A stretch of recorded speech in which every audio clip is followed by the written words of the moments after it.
My name is Naima, and I learned to read by the light of mushrooms.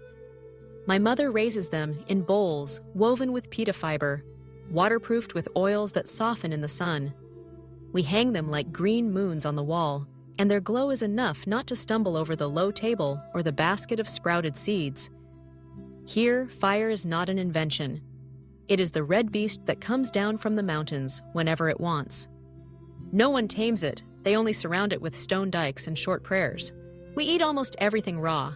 The grain is sprouted, pounded, and spread into thin discs that harden at midday on slabs. The fish is cured with salt and wind. The meat, when available, ferments with herbs in jars tied with skin. Children quickly learn to distinguish the good smell from the treacherous one.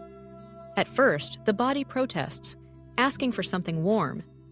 Then it discovers that time also cooks, that waiting disarms poisons and makes the harsh pleasant.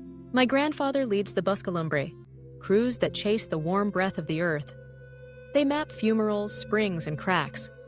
Around each breath, stone kitchens are born, terraces of washed rock where steam softens leaves and tubers in woven baskets. People come from afar to ask the valley for permission. Whoever guards a good breath rules without raising their voice. There are tribute roots and aid roots, and both are sung to remember them when the night erases them. Without embers, there are no smeltings. Metallurgy is a rumor. We hammer native gold or malleable copper when it appears in the river, but the blades that truly cut are made of obsidian, and the nails are knots. Wheels do exist, yes, made of sewn wood, but without metal rims, they squeak and give way if the journey is long. That is why we walk and are patient. Along the roads, there are shadow houses, courtyards dug out with trees bearing huge leaves, where negotiations happen without haste, because any rush that pushes into the night is dangerous. I sell maps with walnut inks and crushed iron-rich soil. I mark smoke, stations, and treacherous winds. I draw the exact shape of a steam throat and note the time a lasting leaf needs to surrender. Money sounds like shell. Pressed salt and polished obsidian pay favors better than gold. The calendar is lunar, and the agenda is imposed by the shadow. Without lamps, no trading happens late. No harvesting until dawn, no prolonging of rage. Ilias, my friend, steers a sewn boat. We seal it together with beaten seaweed and thick oils that cure slowly. We sail by day and sleep on beaches. The night at sea is a murmur that we hardly ever tempt. We calculate courses with knotted ropes and stars, and avoid waters where glowing plankton reveals predators. The braided sail marine craft seems humble, but knows every estuary as if it were a home. Prudence keeps the names safe. The wise have polished obsidian mirrors to concentrate the sun. With them, we temper honey, melt wax, boil water in stone bowls until it trembles like a nervous animal. But it's not enough for hard ceramics or glass. That's why our houses breathe: sun-dried adobe, heather roofs, and stretched hide. When it rains hard, the neighborhood sings to the moisture so it passes without biting. When the south wind blows, we remove the walls so the wind passes through and doesn't tear them down. The neighborhood doctor reads the history of food in the teeth: wide jaws, enamel worn down by grain, stomachs trained in ferments. Cold climates taught us another lesson. Their people live closer together, back to back, and the skin learns the dictionary of ice. Hygiene is singing routines: hands in brine, water decanted in stone basins, fabrics that filter and do not promise miracles. What cannot be boiled is left in the fine midday sun or abandoned.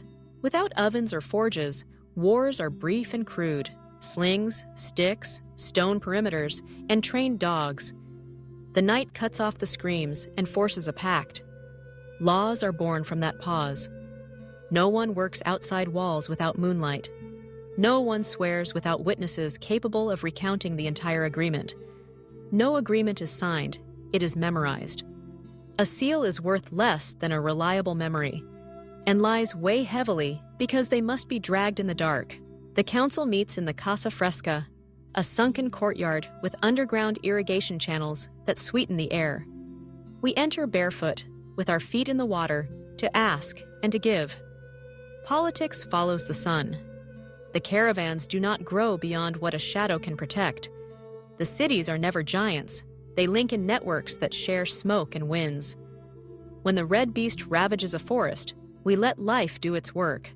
The forest returns changed, with seeds that seem to be waiting for that spasm. As a child, I learned prudence. One summer, a new crack appeared on the hillside, and the valley smelled of rotten eggs. The smoke guardians measured the pulse with rods and dogs. If the thread speeds up, we move. If the wind shifts, we close wells. If the birds fall silent, no one enters the caves.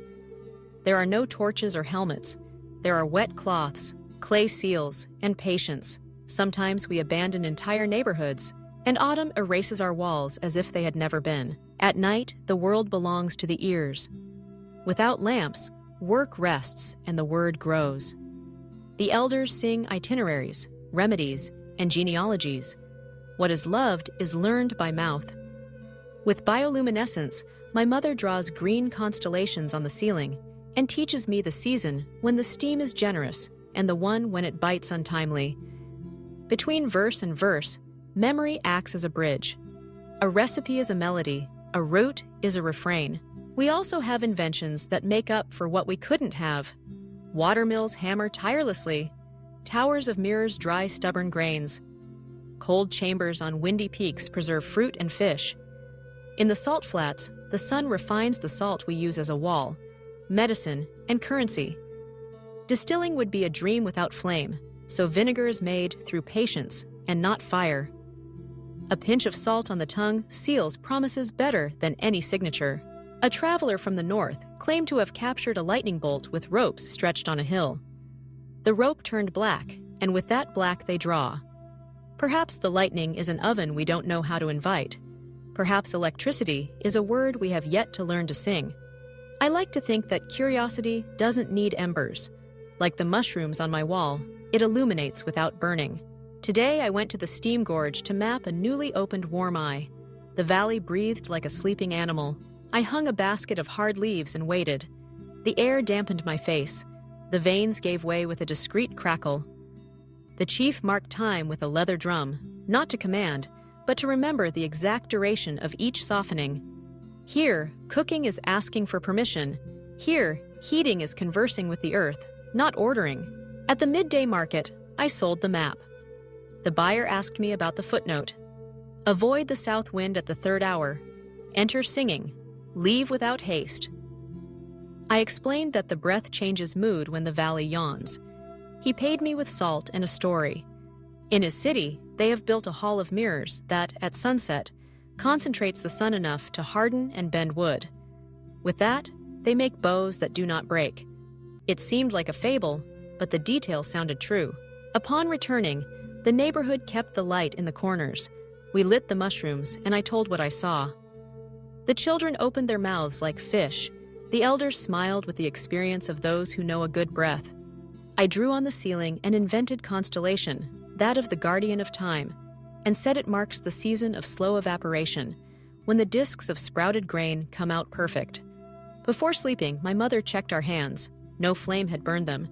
The weight had polished them. Sometimes I wonder what we would be if we had brought a spark into the house. Maybe we would have fired brick, translucent glass, knives that shine like fish. Maybe we would lengthen the workday and the city would grow upwards. It is also plausible that we would have forgotten the music of someone breathing next to another. We were born before a closed door and learned to listen through the wood. We translated the language of steam, negotiated with the sun, skirted danger.